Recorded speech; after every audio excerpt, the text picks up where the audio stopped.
Greetings, Professor Wilborn here, and we are delighted to say that today's video is sponsored by Bosley. More on that later. Now more so than ever, it feels like the wrestling business is all about the money, whether it be billion-dollar TV deals, WWE being paid millions every year to head back to Saudi Arabia, or of course, wrestlers being fired in the midst of a global pandemic because of budget cuts at a time of record profits. But today, we are going to talk about costly maneuvers, the things that hit promotions and performers right where it hurts, their pockets. With that in mind, I'm Adam Wilborn from What Culture, and these are the 10 most expensive wrestling moves ever. Number 10, stiff Goldberg kick proves costly for the Hitman. Yep, sadly, with one stiff kick, Bill Goldberg deprived the wrestling world of one of, if not the best, to ever lace up a pair of wrestling boots. Now, granted, Bret Hart already had a glittering 22-year in-ring career, but he was only 42 years of age and in great shape.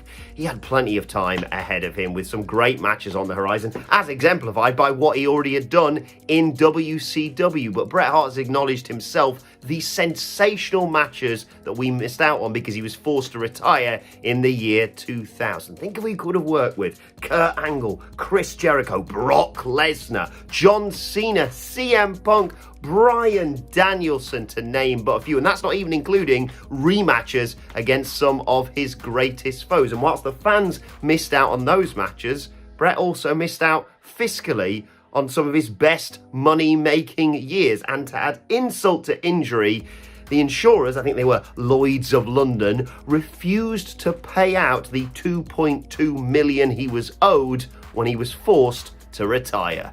Bastards. Number 9, Edge's SummerSlam entrance. Alright, granted, Moves is doing a lot of heavy lifting in this entry, but just hear me out. We all remember Edge's epic SummerSlam entrance for his match against Seth Rollins last year. Brood themed, it took us all the way back to when Edge was there with his brother, Christian, and Gangrel as part of one of the Attitude Era's greatest stables. Or what about the Attitude Era? Unfortunately, Gangrel has revealed on his Fangin' and Bangin' podcast, one of the best podcasts out there that, well, isn't ours, that actually cost him a significant payday. You see, Gangrel was set to appear, presumably to do something alongside Christian, on the following week's episode of AEW Dynamite. But the moment Edge made that entrance, Tony Khan was on the phone saying, yeah, plans change. Now, to be fair to Gangrel, he doesn't hold any grudges against AEW, Tony Khan, or even Edge for this entrance, but it is a shame that he missed out on a nice little payday. So how about you go and support him and go and get some of his brilliant Fangin' and Bangin' hot sauce? Andy Murray swears by it. Number 8, Hogan finally jobs to his own leg drop. In an industry that sees a lot of people going through the same motions in their matches, no one was more formulaic than Hulk Hogan. He'd get beaten down by a monster heel, Hulk up, fight back, maybe chucking an eye rake in there, big boot, leg drop, 1, 2, 3. He must have hit it on hundreds, if not thousands of people over the years, but unfortunately, doing the same thing over and over and over again, ask any wrestler, really adds up. This is another case of missed paydays in the future. He has openly admitted to a multitude of back surgeries as a result of that leg drop. I think he even mentioned once about how he'd gotten shorter as a result of hitting that move, and unfortunately he's been unable to work because of those surgeries. You just know there are so many promoters who would have thrown bucket loads of money at Hogan over the past few years, but unfortunately his last match at time of recording was back in TNA in 2012. Then again, Stone Cold Steve Austin's coming back for WrestleMania. Anything's possible. Number 7, the tragic accident that ended DROZ'S career. Darren Drozdov just seems like a really good dude. His career was tragically cut short after a powerbomb spot went awry in a match on SmackDown back in October 1999. Droz landed on his head, fractured 2 vertebrae on his neck, and was left paralyzed. And just to reiterate what a top bloke he is, his first concern was making sure that D'Lo realized this was not his fault. WWE, to their credit though, ensured that Droz would be looked after. They gave him a lifetime contract to ensure that he would be paid weeks, months, and years after this tragic accident. And to be fair to them, they've stuck to their words and they are still paying this man over 22 years later. Cease whatever you are doing. Professor Wilborn is back with some truly astonishing facts to take your breath away. You see, alongside my minions, I've been doing extensive research and discovered that around 2/3, that's 66.6% recurring of men will experience hair loss during their lifetime. But fear not, dear friend, that need not be the case.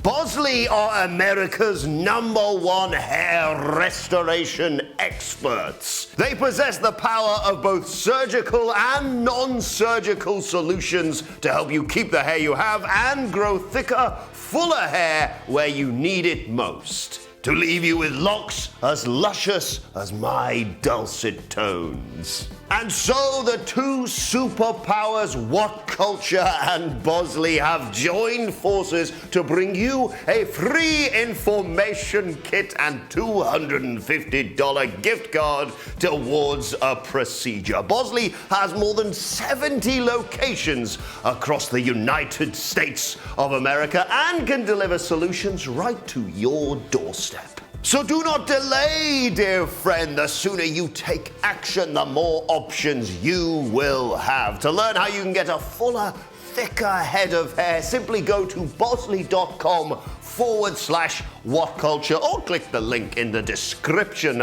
below to get your free information pack and $250 off Bosley gift card. That's bosley.com/whatculture for your free cost estimate, and so you can learn the options that could work for you. So now, back to the video.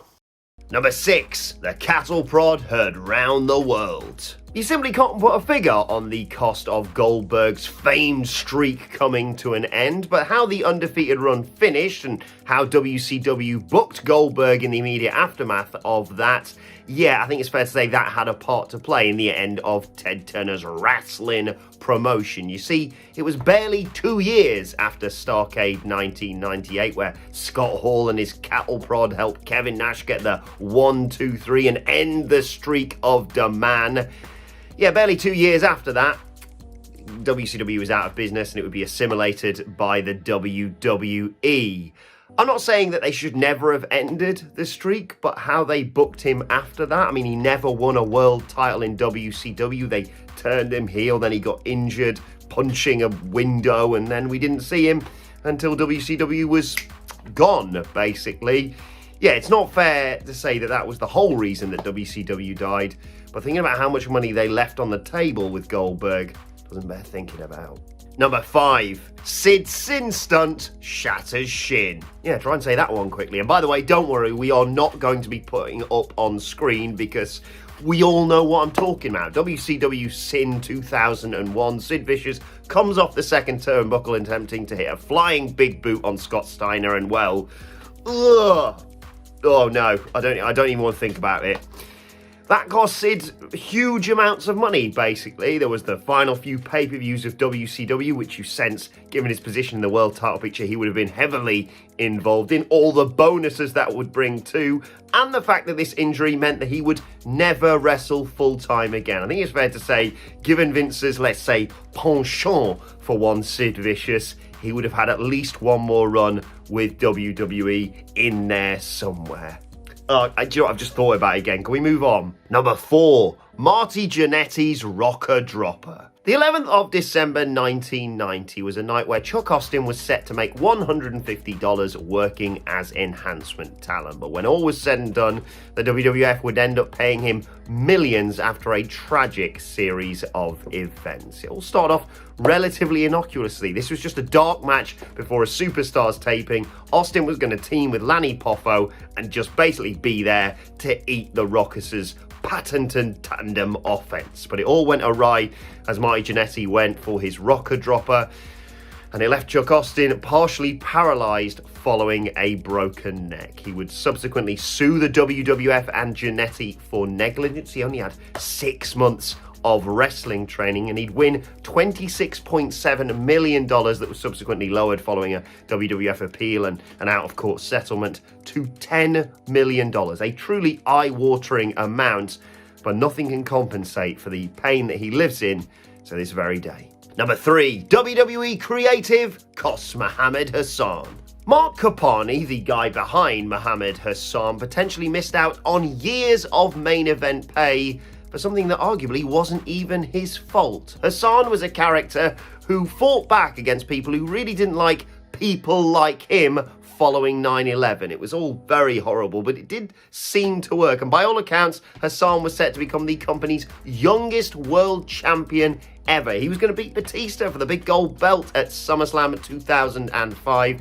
and beforehand was feuding with The Undertaker. And this is where WWE made the inexplicable decision to air footage on a pre-taped SmackDown, mind you, of Hassan and some mask-wearing assailants attacking The Undertaker and choking him out with piano wire on the day of the 7/7 bombings in London. The backlash was severe, it was huge. Hassan was immediately dropped from television and released from the company barely a month later. Number 2, Batista's pricey blade job. Blood is a lot more commonplace in the modern day wrestling scene. I mean, barely an episode of AEW Dynamite goes by without someone gushing crimson all over the place. But back in November 2008, it was a different time. WWE were operating on a strict no blood policy. And so when Batista gigged in the midst of a World Heavyweight title match on Raw against Chris Jericho after a pipe shot to the head, Vince McMahon was not happy. He fined the animal $100,000 to set an example, and also fined the match referee, Mike Chioda, Chris Jericho, and the match producer, Dean Malenko, $5,000 each. But Batista, being the top bloke that he was, said, you know what, that's on me, I'll pay all the fines. And so for a slight cut, well, a pretty substantial cut on his head, that was a night that cost him $115,000. I think he'll be all right now, though. Number 1, a stone cold stunner to Donald Trump. Oh good, we're talking about Donald Trump. The comment section's gonna be fun then. Look, we all remember WrestleMania 23, the battle of the billionaires. Trump versus McMahon, Lashley versus Umaga. Lashley wins, Umaga loses, Vince McMahon has to have his head shaved bald. But it wasn't just that. You see, after all that shenanigans had happened, Stone Cold Steve Austin hit a stunner on Donald Trump to send everyone home happy. Now, full disclosure, he wasn't paid $4 million just to get Stone Cold stunnered, but he was paid $4 million, Donald Trump, for his involvement in the show of shows. So a proportion went towards eating a Stone Cold stunner. You'll do some stuff on Monday Night Raw, you'll promote the big show, and you'll eat a Stone Cold stunner at WrestleMania. It's not a bad payday when you think about it, is it? You know what? I'm going to put an offer out there. If anyone wants to give me a Stone Cold stunner at this year's WrestleMania, it'll cost you $1 million. Can't say fairer than that, can you?